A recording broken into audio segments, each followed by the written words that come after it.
세상을 살아가면서 성공하고 행복한 삶을 살아가기를 원하지 않는 사람은 없을 것입니다. 사람은 누구나 성공하고 행복한 삶을 살아가기를 원하지만 그렇게 살지 못하는 이유와 장애물이 있다는 것이죠. 그래서 변화를 주저하고 결단하기를 두려워하는데 그 이유가 무엇일까? 나폴레옹 힐이라는 이런 사람이 연구를 해보니까 성공과 행복을 막는 가장 큰 이유는 바로 두려움이라는 것이죠. 그래서 성공과 행복을 방해하는 7가지 두려움에 대해서 이야기를 했는데요. 가난에 대한 두려움, 외모와 나이 듦에 대한 두려움, 사랑하는 사람을 잃는 일에 대한 두려움, 다른 사람에게 비난받을까 봐 갖는 두려움, 질병에 대한 두려움, 자유와 상실에 대한 두려움, 그리고 죽음에 대한 두려움. 여러분들 우리가 보니까 정말 살아가면서 두려움을 주는 부분들에 대해서 이야기하고 있는 것이죠. 그래서 이렇게 수많은 두려움들이 우리들의 삶을 주저하게 만들고 있다는 거죠. 살다 보면 얼마나 많은 두려움들이 우리들의 삶을 위축시키고 우리의 삶을 갉아먹고 있는지 모르겠습니다. 그래서 인생을 잘 사는 방법이 무엇이냐? 그것은 바로 두려움의 문제를 어떻게 극복할까에 달려 있는 것이죠. 믿음이 무엇입니까? 바로 두려움의 반대적인 의미라는 거예요. 믿음은 무엇인가 하면 여러 가지 두려움 속에서도 끝까지 하나님을 신뢰하고 의지하고 나아가는 것, 이것을 믿음이라고 말할 수가 있는 것입니다. 여러분, 구원의 문제도 마찬가지라는 거예요. 우리가 계속해서 로마서를 보고 있지만 하나님께서 우리에게 놀라운 약속을 주셨죠. 그런데 최종적인 구원은 아직 이루어진 것이 아닙니다. 미래에 이루어지다 보니까 여전히 이 땅을 살아가면서 수많은 두려움들이 우리에게 닥쳐오니까 이 구원의 문제에 대해서도 불안감과 두려움을 가질 수가 있다는 거죠.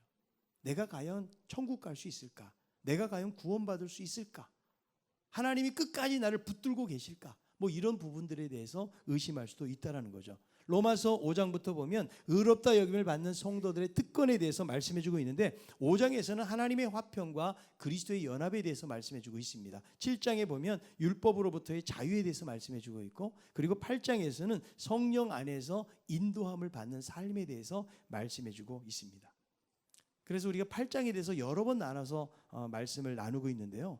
거기서 무엇이라고 말씀합니까? 육신을 따라 살지 말고 성령을 따라 살아라. 이제는 우리가 하나님을 누구라고 불러요? 아버지라고 부르면서 성령의 인도하심을 따라 살아가게 되어지는데, 이 구원이 이루어지기까지는 수많은 고난이 있다.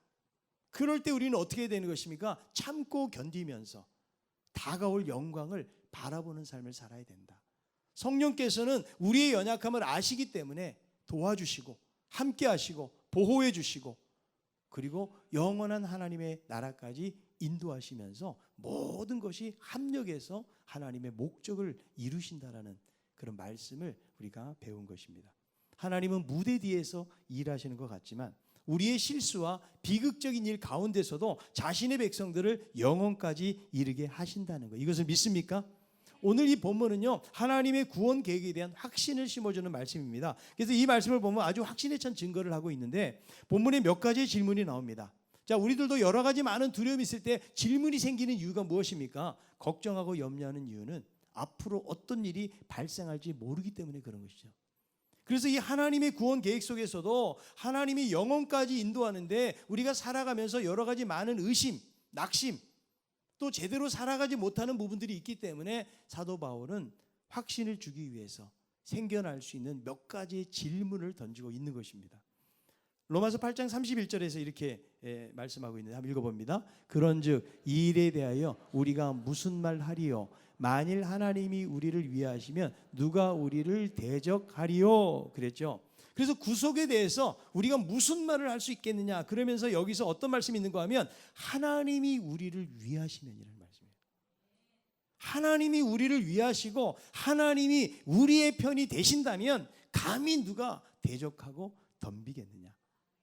우리가 하나님의 뜻을 살다 보면 사단은 그냥 내버려 두지를 않는다는 것이죠. 그래서 무릇 그리스도 안에서 경건하게 살고자 하는 자는 박해를 받으리라. 우리가 세상에서 적당하게 타협하면서 살면요, 고난받을 일이 없습니다. 그러나 말씀대로 살고 믿음대로 살려고 하다 보면 여러 가지 많은 고난이 우리에게 닥쳐오게 되어 있다. 그러니까 여러분, 제대로 예수 믿으면서 살아가는 길은요, 편하게 사는 길이 아니에요. 많은 고난받을 것을 감수하고 살아가는 길인 것을 성경이 말씀해 주는 것이죠. 거기에 대해서 예수님도 어떻게 말씀하고 계시는가? 요한복음 15장 19절. 너희가 세상에 속하였으면 세상이 자기의 것을 사랑할 것이나 너희는 세상에 속한 자가 아니요 도리어 내가 너희를 세상에 택하였기 때문에 세상이 너희를 미워하느니라. 세상이 우리를 좋아해요, 미워해요? 미워한다는 이유가 무엇일까요? 세상에 속하지 않았기 때문이에요. 그래서 마귀가 공격을 하고 그리고 세상이 우리를 미워한다. 그러나 그런 가운데서도 중요한 것은 무엇인가 하면 하나님이 우리를 위하고 계시다라는 거예요. 이게 여러분 우리에게 엄청난 위로와 힘이 되는 말씀이죠. 자, 시편 118편 6절 7절에 있는 말씀 보겠습니다. 여호와는 내 편이시라 내가 두려워하지 아니하리니 사람이 내게 어찌할까? 여호와께서 내 편이 되사 나를 돕는 자들 중에 계시니 그러므로 나를 미워하는 자들에게 보응하시는 것을 내가 보리로다. 여기 보니까 하나님이 누구 편이라고요? 자, 한번 따라합시다. 하나님은 내 편이시다. 자, 옆에 있는 분에게 하나님은 당신 편입니다. 네. 그래서 중요한 것은 고난이 없다라는 것이 아니에요. 고난이 있지만 하나님은 그 가운데서 우리를 붙드시고 하나님이 우리의 편이 되어 주신다. 여러분 이것이 너무나 큰 위로가 된 게 아니에요. 그래서 우리는 두려움을 만날 때마다 하나님 뭐라고 말씀하세요? 두려워하지 말아라. 내가 너와 함께 하겠다는 거예요. 내가 너를 도와주는데 참으로 나의 의로운 오른손으로 너를 붙들겠다. 이사야서에서도 말씀하고 있지 않습니까? 여러분 성경에 많이 기록된 그런 말씀들이 어떤 말씀인지 아세요? 뭐 사랑하라, 온유하라, 겸손하라 이런 말씀 같지만 더 많은 말씀이 뭐예요? 두려워하지 말아라. 366번 날마다 여러분 하루를 시작하면서 하루라도 두려움의 그 상황과 사건과 순간들을 우리에게 닥쳐오게 되는데 그럴 때마다 하나님이 나에게 무엇을 말씀하는 거예요? 두려워하지 말아라. 왜? 내가 너와 함께하고 내가 너를 도와주기 때문이라는 거예요. 여러분 우리는 이런 의미에서 특별한 존재라는 생각을 해보셨나요? 여러분 제가 여러분을 막 특별히 밥도 사주고 차도 태워가지고 어디 가고 막 이러면 야, 저 사람 왜 목사님에게 어떤 마음을 얻었길래 저렇게 목사님이 챙기지 그러죠? 그럴까요? 안 그럴까요? 아무도 뭐 부러운 사람도 없는 것 같은데 여러분 하나님이 우리를 챙기신다는 거예요. 하나님이 우리를 위하신다는 거예요. 그러니까 그런 의미에서 하나님 앞에서 우리는 특별한 존재인 것을 성경이 말씀해주고 있다라는 거예요. 그래서 하나님의 계획과 목적이 무엇인가 하면 영원한 영광에 이르게 하신다. 구원의 목적이 이루어 가는데 어느 누구도 감히 대적할 수도 없고 최종적인 승리가 우리에게 주어진다는 사실을 말씀해주고 있다라는 거예요. 자, 그렇다면 하나님이 어느 정도로 우리를 위하시고 사랑하시는 것인가? 여러분 사랑의 정도에 따라서 정말 위하는 것인지 위하지 않는 것인지를 아는 것이죠. 부부지간에 여보 사랑해 그런 말 하잖아요. 그런 말 들어보셨죠? 그럼 궁금합니다. 어느 정도 사랑하는지. 어떤 사람은 말로도 사랑해를 하기 힘들어하는 분들이 계시거든요. 근데 진정한 사랑은 뭐냐면 행동으로 증명이 되는 거예요. 그래서 사랑은 불가피하게 우리의 가진 것을 다 내어놓게 만드는 거죠. 여러분들이 누군가를 사랑해 보세요. 정말 아까운 것이 없어요. 시간도 아깝지 않고 돈도 아깝지가 않습니다. 교회 좀 나오세요 그러면요 저는 바쁘고 시간이 없어요 하는 분들 주님을 사랑해 보세요. 그러면 어떻게든 시간을 내고 하나님 앞에 나오게 된다는 거죠. 여러분 우리가 시간이 남아돌아서 이렇게 신앙생활하는 것이 아니라는 거예요. 하나님을 사랑하면 거기에 모든 것이 초점이 맞춰지고 우선순위가 생기게 되는 거예요. 그래서 아무리 이 시간에 바쁜 일들이 있어도 내가 먼저 하나님 앞에 예배드려야지. 여러분들이 그 마음으로 이 자리에 나온 것이죠. 하나님이 우리를 사랑하신 건 말로만 사랑한 것이 아니라는 거예요. 로마서 5장 8절에 있는 말씀입니다. 우리가 아직 죄인 되었을 때 그리스도께서 우리를 위하여 죽으심으로 하나님께서 우리에 대한 자기의 사랑을 확증하셨느니라. 이 확증이라는 말이 뭐예요? 증명하셨다라는 거예요. 그러니까 하나님은 그냥 말로만 사랑한 것이 아니고 자신의 사랑을 예수 그리스도를 보내심으로 증명해 보이셨다는 거예요. 그러니까 여러분 이보다 더 큰 사랑이 어디 있느냐는 거예요. 내가 이 사람 사랑한다고 이 사람을 위해서 여러분 하나밖에 없는 생명을 줄 수가 있겠습니까? 아무나 이 생명을 줄 수 있는 것이 아니에요. 아무리 내가 사랑한다고 할지라도 생명은 너무 귀한 것이기 때문에 천하보다 귀한 것이기 때문에 그런데 주님이 우리를 사랑하시는데 자기의 생명을 주시면서 우리를 사랑하셨다. 아멘.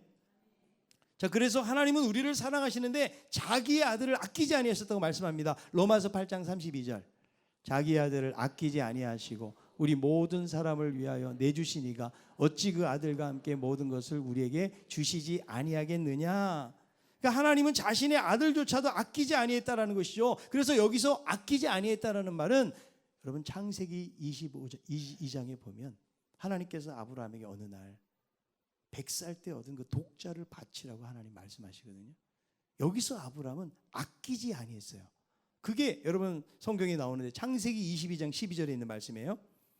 사자가 이르시되 그 아이에게 내 손을 대지 말라, 그에게 아무 일도 하지 말라, 내가 내 아들 독자까지도 내게 아끼지 아니했으니 내가 이제야 내가 하나님을 경외하는 줄 아노라. 그러니까 여러분 하나님이 어떻게 아브라함이 하나님을 경외하고 사랑하는지를 무엇을 통해 한 거예요? 자기가 가장 귀하게 생각하는 것을 드릴 수 있는가 하는 거죠. 예.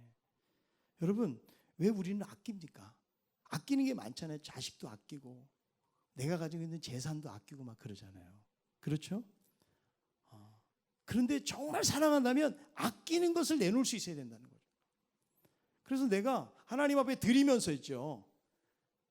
아까운 마음이 들잖아요. 하나님을 사랑하는 마음이 별로 없는 사람이에요.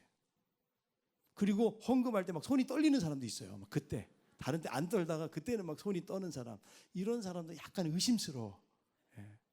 왜 그런가 하면 사랑은 증명을 해내야 되는데 100살 때 얻은 약속의 아들을 다시금 바치라는 하나님의 명령이 이해는 안 되거든요. 그런데도 아브라함은 정말 자기보다 귀하게 여겨지는 아들을 하나님 앞에 바칠 수 있었다는 것은 뭐냐면 하나님을 사랑했기 때문에. 그래서 하나님이 뭐라고 말씀하세요? 평상시에 아브라함의 삶을 아시는 하나님께서 내가 이제야 나를 사랑하고 경외하는 줄 알겠구나. 하나님이 이렇게 말씀하시는 것이죠. 사랑이 증명이 되었다는 거죠. 그래서 하나님도 우리를 이렇게 사랑하셨는데 말로만 사랑하신 것이 아니라는 거예요. 자기 아들을 아끼지 아니했다는 것은 얼마나 우리를 사랑하시는지를 아는 거예요. 여러분 얼마나 사랑하면 자기 아들을 줄 수가 있을까요? 그래서 여러분 이 사랑이 너무나 놀라운 사랑이라는 거죠. 세계적으로 유명한 정시 심리 치료 의사인 폴 트루니에라는 사람이 있는데요. 이 사람이 이렇게 말합니다. 나는 정신과 의사를 찾는 10사람 중에 9은 꼭 의사를 찾아갈 필요가 없다고 생각을 한다. 그들에게는 하나님의 사랑으로 사랑해주고 함께 시간을 보내고 그들을 믿어주는 사람이 필요하다. 그렇게 될 때에 회복이 될 것이다. 그러니까 여러분 아프면 가서 약도 먹고 병원도 찾아가고 상담도 해야 되지만 그러나 더 큰 것은 무엇이라는 거예요? 이 그리스도의 놀라운 사랑을 가지고 그 사람과 함께하고 대해주면 거기에 놀라운 치료의 역사가 나타난다는 거죠. 그래서 우리가 말하는 사랑은 그냥 세상에 우리가 흔히 하는 그런 사랑을 말하는 것이 아니에요. 이 사랑은 어떤 사랑입니까? 조건 없는 사랑이죠. 자, 우리는 누군가를 사랑한다라고 말하지만 잘 한번 따져보세요. 분명히 사랑할 만한 이유와 근거가 있어요. 내 자녀니까 사랑하는 거잖아요. 내가 열심히 벌은 돈이니까 사랑하는 거잖아요. 나하고 무슨 관계가 있으니까 사랑하는 거 아니겠어요? 여러분 결혼할 때도 나는 뭐 아무것도 없이 결혼했다 이런 분들도 계시지만 정말 사랑했다면 뭔가 내 마음을 끌고 매력적으로 나에게 느껴지는 것이 있기 때문에 결혼하는 거죠. 그냥 십자가인 줄 알고 믿습니다 이렇게 결혼하는 사람이 어디 있어요? 그렇지 않습니까 여러분?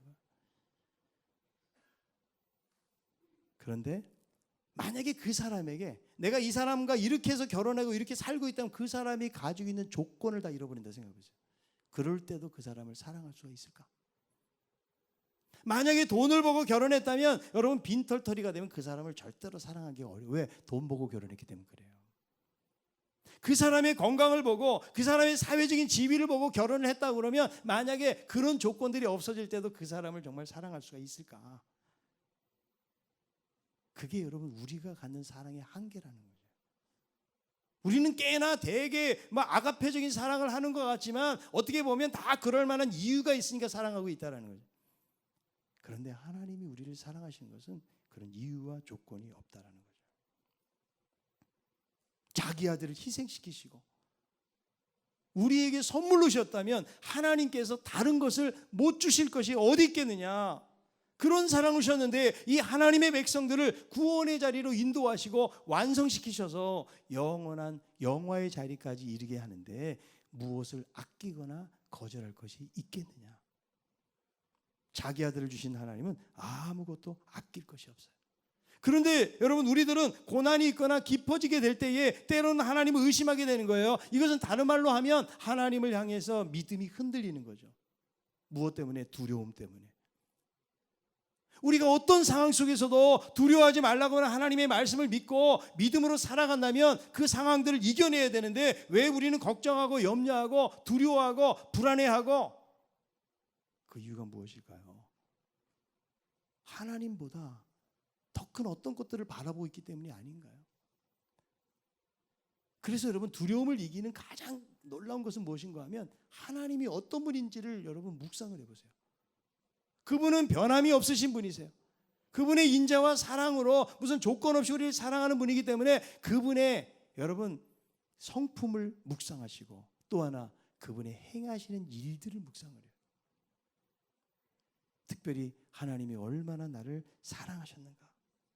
여러분, 자녀들은 자랄 때 부모의 사랑을 잘 몰라요. 그런데 막상 결혼해서 애도 낳고 애들을 힘들게 키우다 보면은 야, 우리 엄마 아빠도 참 고생하셨구나. 그래서 자식을 키우는 수고와 희생이 무엇인지를 어렴풋이 알게 되죠. 부모에 대한 사랑은 어디서 오는 것일까요?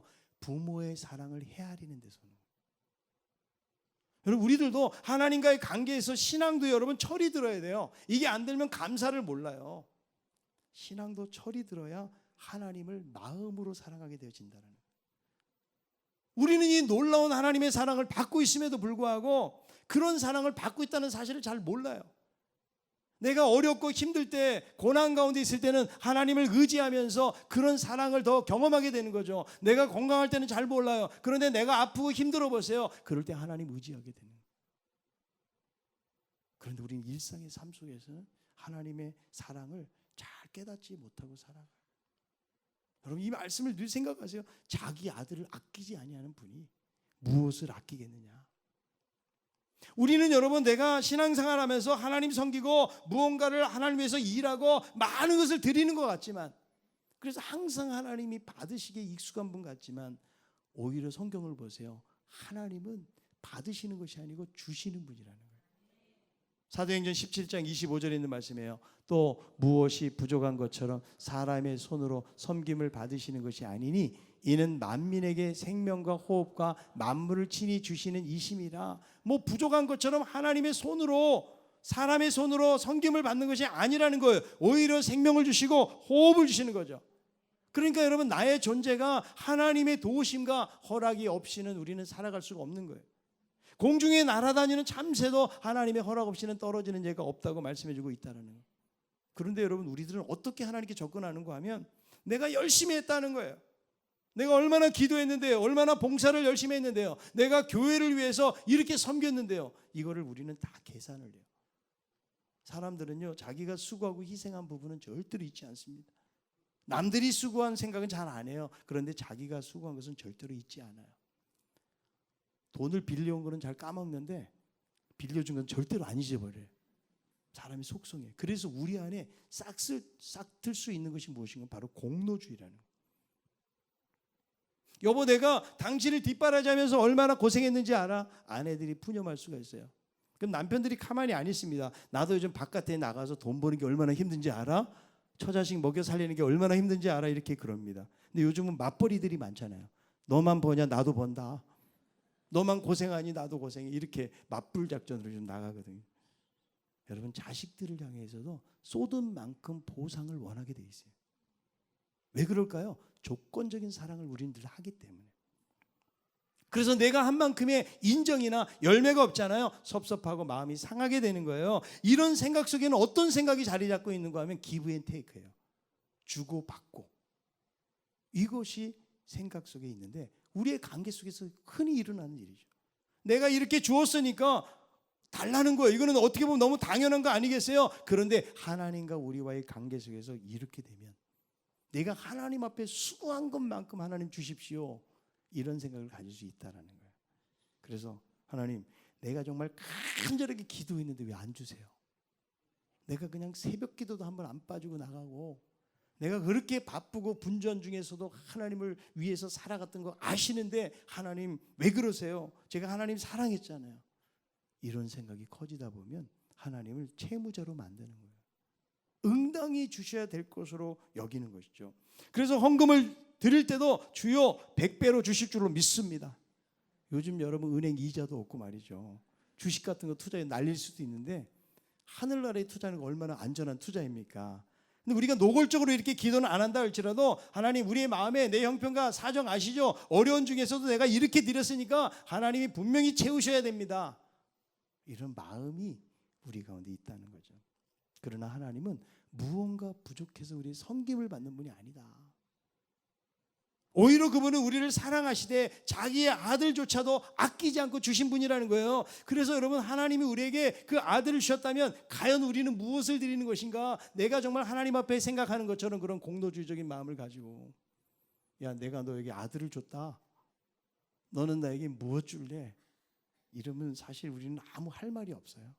근데 하나님은 아들을 주시고도 너 가지고 있는 거 다 내놔, 하나님이 엄포하시거나 강제 집행을 안 하신다는, 우리가 움켜쥐고 있고 우리의 시간을 내어놓지 않아도 하나님이 여전히 사랑하세요. 우리가 여러분 하나님의 나라를 위해서 뭐 대단한 일과 업적을 남겼다고 해서 하나님이 사랑하시고, 그렇지 않은 사람을 하나님이 사랑하지 않는 것이 아니라는 거예요. 하나님은 왜 그럴까요? 우리를 우리의 행함으로 보지 않으세요. 우리를 존재로 보시기 때문에 사랑하시는 거예요. 예수님의 12제자 보세요. 십자가에 죽으실 때 다 흩어졌거든요. 그런데 그때 베드로만 내가 어디든지 가겠습니다 말한 것이 아니에요. 말씀을 자세히 보면 모든 제자들도 이와 같이 하니라. 그런데 다 도망갔어요. 가장 큰 소리 쳤던 베드로는 배반하고요, 3번씩 부인하고 맹세하고 저주하고, 그리고 가룟 유다는 선생님을 팔아먹어버렸어요. 3년 후에 이런 사건이 이루어지잖아요. 3년 동안 제자 훈련을 했거든요. 그렇다면 여러분, 예수님이 3년 후에 그렇게 될 줄 안 될지 알고 계셨을까, 모르고 계셨을까요?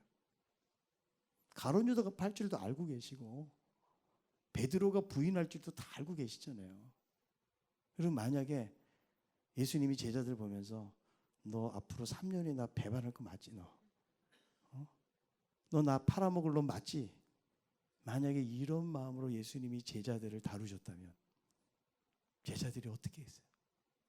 예수님은요, 자기를 팔아먹는 배반하는 가룟 유다가 있음에도 불구하고 발을 씻겨주시고, 끝까지 예수님은 선생님으로서 제자에게 겸손과 사랑의 모범을 보이셨다는 거예요. 그 예수님의 사랑 방법을 이렇게 말해요. 요한복음 13장 1절에 있는 말씀이에요.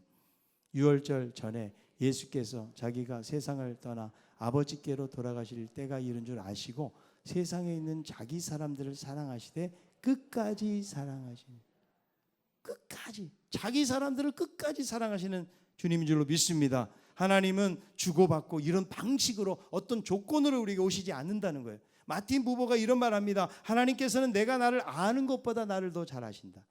하나님께서는 내가 나를 사랑하는 것보다 나를 더 사랑하신다. 그리고 나는 나에 대해서 절망하지만 하나님은 절대로 나를 포기하지 않으신다. 나는 내 스스로가 오히려 필요 없는 존재라고 생각하지만 오늘도 주님께서는 나를 필요로 하기 때문에 내가 오늘도 하나님 앞에 감사하게 된다. 이런 고백을 했어요. 우리를 사랑하시되 자신의 아들까지 주신 이 예수님을 우리가 찬양하고 예수님을 사랑하는 우리 모두가 다 되기를 바랍니다. 우리들이 늘 넘어지고 낙심하거나 불안해할 수 있는 이유에 대해서 바울은 계속 질문형으로 대답해요. 누가 우리를 대적하겠느냐? 사람이나 혹은 사단의 시험이 대적을 한다 할지라도 너무 염려하지 말아라. 우리의 구원이 완전하다고 말해주고 있는 거예요. 왜 그래요? 하나님의 사랑 때문에. 33절에 누가 택하신 자들을 고발하겠느냐? 이 말씀은 하나님이 우리들을 의롭게 여기셨잖아요. 그래서 우리는 의인이 되었어요, 신분적으로. 그런데 우리의 삶을 보면 죄인의 삶을 살아가고 있다는 거예요. 그래서 아니, 예수 믿으면서도 왜 이렇게밖에 못 사는가? 우리 스스로도 여러분 그런 좌절감 속에 빠질 때가 있잖아요. 나는 왜 그런가 말이죠. 좀 말씀대로 살아야 되는데 그렇지 못하는 우리의 모습을 발견하지 않습니까? 의인이 되었는데도 여전히 죄를 짓고 살아가고 있다는 거예요. 근데 사단이 하는 일이 무엇입니까? 고소하고 고발하는 일을 하는. 사단은 우리에게 죄책을 주고요. 그리고 사단은 우리의 신분을 의심하게 만드는 거예요. 네가 정말 하나님 자녀 맞아? 어떻게 그렇게 죄를 지으면 하늘나라 갈 수 있냐고 이렇게 말하는 것이죠. 우리가 죄를 지으면 마땅히 형벌을 받아야 됩니다. 그러나 로마서 8장 1절에 그리스도 안에 있으면 결코 정죄함이 없다. 그리스도 안에 있는 자들에게. 할렐루야.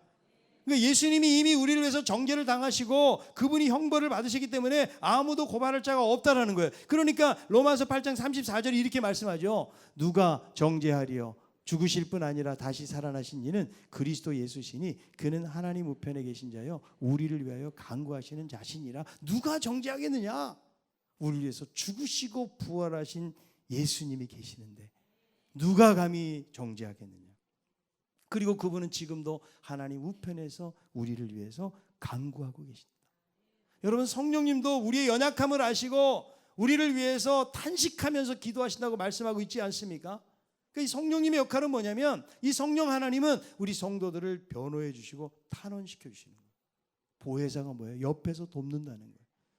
끝까지 우리들이 영원한 구원의 자리에 이르기까지 예수님이 십자가에서 죽으시고 성령께서 계속해서 우리의 삶을 인도해 가신다고 말씀해주고 있다는 거예요. 그러니까 정죄할 사람이 없다라는 거예요. 그런데 여러분, 우리들은 내 감정이나 현실에 사로잡힐 때가 많이 있다라는 거예요. 말씀대로 정말 믿어야 되는데 하나님이 여러분 우리의 모든 죄를 사하신 것을 믿습니까? 아멘. 제가 어떻게 천국 갑니까? 여전히 죄를 짓고 죄의 문제가 해결이 안 됐는데. 그래서 여러분 교회를 오래 다녀도 구원이 확신이 없는 분들이 많이 계세요. 왜 감정 따라가냐 이거예요. 왜 내 경험을 생각하냐는 거예요. 하나님의 말씀에 있는 사실을 믿는 거예요. 우리가 여러분 아무리 회개한다고 해서 우리의 모든 죄가 다 생각나서 회개하는 것은 아닙니다. 회개도 하나님이 생각나게 하셔야 될 것들이 있고요. 우리의 과거, 현재, 미래 모든 죄의 문제를 예수님께서 이미 해결해 주셨다라는 거예요. 아멘. 그래서 우리는 말씀을 믿어야 돼요. 구원에 대해서 불안하고 염려하고 힘이 들 때에 이 말씀을 다시 마음속에 새겨보세요. 우리는 죄의 경향성 때문에 절대로 실패할 수가 없다. 주님이 우리를 위해서 생명 주셨다면 등을 돌리고 정죄하지 않으신다는 거예요. 하나님이 이렇게 나서서 도와주시고 함께해 주시고 변호해 주시고 막아주시는데 무슨 말을 하리요? 뿐만 아니라 어떤 역경과 고난의 상황 속에서도 하나님의 사랑을 끊을 수가 없다. 자, 로마서 8장 35절에요. 누가 우리를 그리스도의 사랑에서 끊으리요? 환난이나 공고나 박해나 기근이나 적신이나 위험이나 칼이라. 환난, 공고, 박해, 기근, 적신, 위험, 칼. 기독교가 여러분 역사 속에서 얼마나 많은 박해를 받았어요. 만약에 제자들이 자기들이 짜고 만약에 이것을 만들었다 그러면 어떻게 사람들이 그렇게 여러분 카타콤에 들어가 살고 화형당하고 짐승의 밥이 되고 말이죠. 왜 자기의 신앙을 지키기 위해서 그렇게 박해를 받느냐는 거예요. 그들이 살아계신 주님을 만나고 부활의 주님을 만나기 때문에 그 십자가의 놀라운 사랑을 경험했기 때문에 그렇다라는 것이죠. 이 하나님의 사랑에서 끊을 수가 없다. 우리들도 여러분 삶을 살아가면서 여러분 두려움이 큽니까? 하나님이 더 큽니까? 하나님이 더 크면은 두려움이 사라지는 거예요. 그런데 두려움이 더 크면 하나님이 안 보여요. 다 하나님 계시는데. 여러분 그리스도의 놀라운 사랑, 끊을 수 없는 사랑을 믿고 의지하는 우리 모두가 되기를 바랍니다. 가이드 포스트지에 실린 알렉산더 플루무어의 간증인데요. 이 사람 65세가 되도록 아파본 적이 없었대요. 근데 정기검진을 하다가 전립선 암이라는 선고를 받게 되는데 자기 아버지가 자기 나이 때에 이 전립선 암으로 2달 만에 돌아가셨어요. 그리고 2명의 삼촌도 전립선 암에 걸렸고 또 사촌까지도 그 병으로 죽었기 때문에 아 이제는 내 차례가 왔구나 하는 순간 맥이 풀리고 아무런 의욕도 나질 않더래요. 그러면서 엄청난 두려움이 이 사람에게 찾아온 거예요. 낙심이 돼가지고 운동도 사업도 다 정리하고 사람도 만나지 않고 그리고 음식도 먹지 않으면서 깊은 우울증, 두려움에 빠졌어요. 누가 와가지고 아무리 희망적인 말을 하고 소망의 말을 한다고 할지라도 그것이 귀에 들리지를 않았어요. 하나님 앞에 기도하는데 병 낫기를 위해서 기도하는 것이 아니고 하나님 한 번은 죽겠지만 지금 제 마음이 너무나 두렵습니다. 두려움을 없애주세요. 그러니까 두려움을 없애달라는 이 기도 하나만 가지고 기도를 했는데 신기한 것은요, 이렇게 기도하는 순간 죽으면 주님을 만난다는 소망이 생기대요. 그러면서 두려움의 공포가 사라지고 하나도 두렵지가 않고 죽음조차도 무섭지가 않으면서 모든 삶이 정상적으로 돌아오면서 어느 사이에 체중도 회복이 된 거예요. 그래서 병원에 갔더니 의사가 말합니다. 이건 기적입니다. 다 나았습니다. 병원에 안 오셔도 됩니다. 할렐루야. 두려움의 문제가 해결됐을 때 하나님 질병도 고치셨다. 그래서 이 하나님의 사랑을 확신하고 믿으면 우리의 삶의 어떤 고난도 넉넉하게 이기게 될 줄로 믿습니다. 37절에 그러나 이 모든 일에 우리를 사랑하신 이로 말미암아 우리가 넉넉히 이기느니라. 적당히가 아니에요. 간신히가 아닙니다. 어쩌다 이기는 것이 아니고 넉넉히 이기게 된다. 믿습니까? 여러분, 오늘날 이 한국 교회가 패배주의에 빠져 있어요. 부흥되는 교회가 없고 말이죠. 그리고 문을 닫는 교회들이 개척하는 교회들 훨씬 더 많아요. 교회마다 대형교회에서 문제가 생겨가지고 사회적으로 비난을 받아요. 예수 믿는 사람들도 세상 속에서 사람들이 별로 좋아하지도 않고 어떤 삶의 영향력들이 다 상실되어져 가면서 어떻게 보면 무기력하고 그런 패배주의가 우리 안에 있지는 않는가. 그러나 여러분, 진정한 신앙이라는 것은 어려울 때 나타나는 거예요. 이미 여러분 성경에서 말씀하듯이 예수님께서 재림하실 때가 되면 점점 말세를 가면 갈수록 이런 어려운 일들이 훨씬 더 많이 일어나요. 여러분, 정말 이렇게 어려울 때에 우리의 신앙이 드러나고요. 정말 이 어려울 때에 하나님의 사랑, 깊은 사랑을 경험하는 사람은요, 이 어려움을 이기고 더 든든한 신앙인이 되는 거예요. 여러분, 지금은 군대 가도 예수 믿는 것이 뭐 별로 어렵지 않지만 과거에는 딱 둘로 갈라지더라고요. 군대 가서 예수를 잘 믿든지 아니면 안 믿든지. 왜? 상황이 어렵고 힘들어지니까 그런 거예요. 여러분이 마지막 때일수록 우리는요, 넉넉히 이긴다는 이 하나님의 말씀을 붙잡아야 돼요. 여러분, 성경은 뭐라고 이야기해요? 분명히 승리한다는 거예요. 그런데 내 능력으로 승리한다는 말이 아니라는 거예요. 우리 주 예수 그리스도로 말미암아. 여러분, 알렉산더가 세상을 정복했지만 33살의 나이에 그냥 요절해서 죽어버려요. 로마가 세상을 정복했지만 로마라는 나라는 무너졌어요. 그러나 하나님의 나라는 무너지지 않는다. 하나님의 백성들도 마찬가지예요. 아무리 박해와 고난이 있고 어떤 영적인 세력이 있다고 할지라도 이 그리스도 안에 있는 사랑에서 끊을 수가 없다. 그래서 38절에 내가 확신하노니, 여러분, 이 사랑을 확신합시다.